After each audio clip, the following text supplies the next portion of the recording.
What if inner peace wasn't something you had to wait for? What if it wasn't a prize you get when life finally calms down? What if peace is a power you can build, a sanctuary you can create for yourself, right in the middle of the storm? For years, my life felt like a hurricane I couldn't escape. It was a constant barrage of professional demands and personal fires that left me with a crippling anxiety that stole my sleep and my sanity. It felt like I was losing control. But then I discovered a simple, powerful framework that didn't just help me cope. It helped me find an unshakable calm, even when life was at its most relentless. In this video, I'm going to share that exact framework with you. It took me from a life of constant reaction to a life of intentional calm. And I'm going to show you how you can get there too. For me, the chaos started gradually and then all at once. My name is Alex, and on the outside, I was a high performer. I told myself I thrived on the pressure. My career became my identity. I was the person who always said yes, who took on the extra project, who answered emails at 10 p.m. It was my brand, but being constantly on was taking a devastating toll. My mind felt like a web browser with 1,000 tabs open. One tab was the quarterly report that was already behind schedule. Another was my boss's latest passive-aggressive feedback. Another was a team member who was struggling and needed me. On top of that, there was the endless doom-scrolling stream of global news, a constant feed of uncertainty that made my own problems feel both tiny and massive at the same time. This constant exposure was grinding me down, leaving me feeling completely powerless. But the real spiral began when a personal crisis hit. My father got sick, and suddenly the walls I'd so carefully built between my work and personal life crumbled. I'd be in a high-stakes meeting, my phone vibrating in my pocket with updates from the hospital. The guilt was suffocating. I felt like I was failing at work, and I was failing my family. I was stretched so thin I was see-through. Anxiety became my shadow. It was the tightness in my chest when I woke up, the knot in my stomach on my commute, and the racing heart that had me staring at the ceiling at 3 a.m. I was living in a state of constant future-focused worry, always imagining the worst-case scenarios.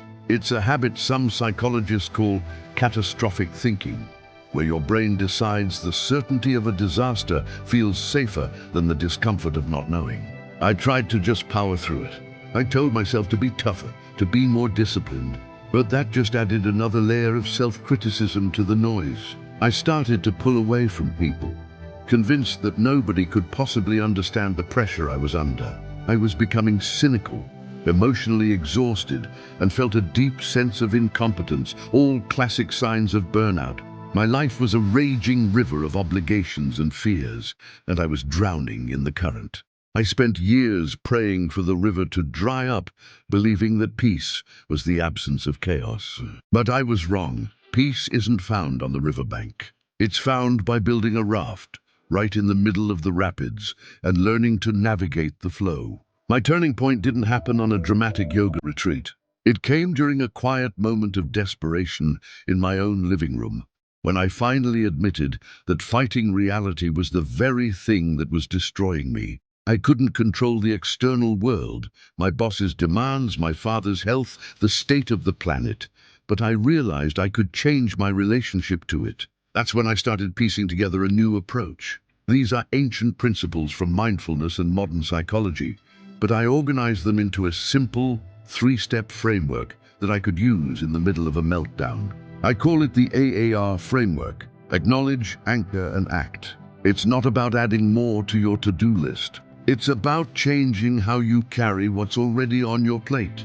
Here's how it works. The first step is to simply see the chaos for what it is, without fighting it. Much of our suffering doesn't come from the stressful event, but from our resistance to it. Acknowledging is about dropping the rope in the tug-of-war with reality. It's about saying to yourself, "This is really stressful," or "I'm feeling overwhelmed right now." You're not giving in, you're just naming it. This simple act creates a sliver of daylight between you and the emotion. You stop being the anxiety, and you become the observer of it. You're no longer anxious Alex. You are Alex, a whole person who is simply experiencing a feeling of anxiety. That distinction is the beginning of freedom. Once you've acknowledged the storm, it's time to find your anchor. The chaos around you and the anxiety inside you will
that is within it.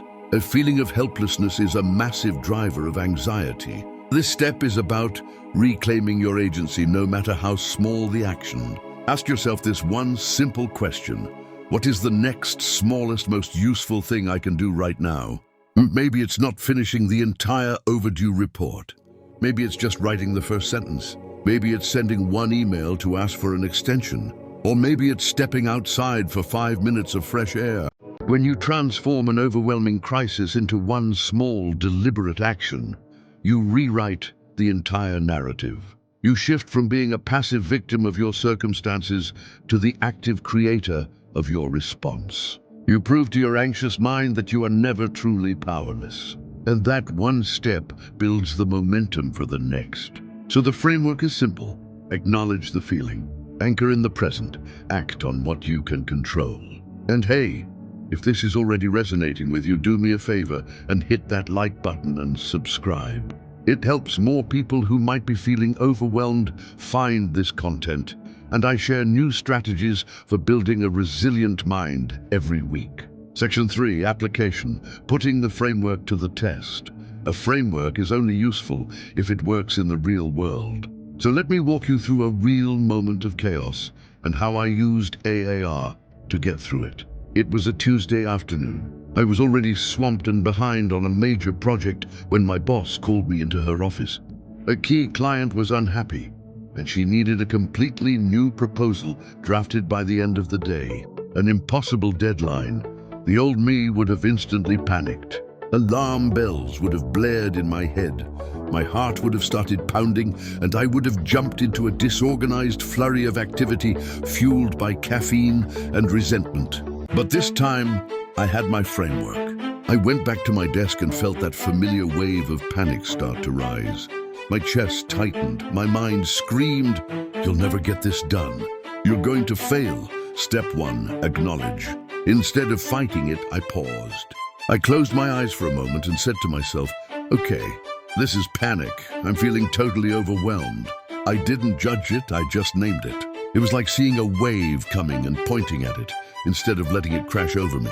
The intensity immediately dialed down just enough. Step 2, anchor. With that small space I'd created, I anchored myself. I planted my feet flat on the floor, feeling the solid ground beneath me, and I started my box breathing. In for 4, hold for 4, out for 4, hold for 4. I did this maybe 4 times. It took less than a minute. My heart rate started to slow. The mental chatter didn't vanish, but it went from screaming in the foreground to humming in the background. I was no longer in the tornado. I was the calm center, watching it. Step 3, act. From that calmer place, I asked the question, what's the next, smallest, most useful thing I can do? The whole proposal was too big. The most useful first step, make a plan. I grabbed a notepad and spent 5 minutes outlining the key sections. That's it, I didn't write the proposal. I made a skeleton for it. That tiny action changed everything. It broke the spell of helplessness. By focusing on one small, controllable task, I moved from being a victim of the situation to being an actor in it. That little bit of control gave me the clarity to see the next step, delegating one piece of research to a colleague. And then the next step, drafting the introduction. The end of the day was still stressful. The chaos didn't disappear, but I was different. I was no longer flailing in the water. I was on my raft, paddling, one deliberate stroke at a time. This is what it means to find peace within the storm, not waiting for it to pass. Conclusion, your inner anchor, living a life completely free of chaos, is a fantasy. Stress, crises, and uncertainty aren't bugs in the system. They are features of a full and meaningful life. The goal isn't to eliminate them, but to build an inner foundation so strong that you can stay steady even when the world is spinning. The AAR framework, Acknowledge, Anchor, Act, is your toolkit for building that foundation. It's a practice. It might feel awkward at first, but with repetition, it will become your default. Start small. The next time you feel that flicker of anxiety or that wave of overwhelm, don't just react. Pause. Acknowledge what you're feeling without judgment. Anchor yourself to this moment with your breath. And take one small, deliberate act on something you can control. This is more than resilience. This is how you reclaim your power. This is how you take back your focus and your peace from the grip of anxiety. This is how you discover an unshakable calm, not in the absence of chaos, but right in the heart of your bold and beautifully complex life. Thank you for spending this time with me. If you found this helpful, I have a deeper guide on my website with journaling prompts to help you integrate this framework into your daily life. The link is in the description below. Now, I'd love to hear from you. What's one small action you can take this week to find your anchor? Share it in the comments. Reading through our community's ideas is a powerful reminder that we are not in this alone. Take care, and I'll see you in the next video.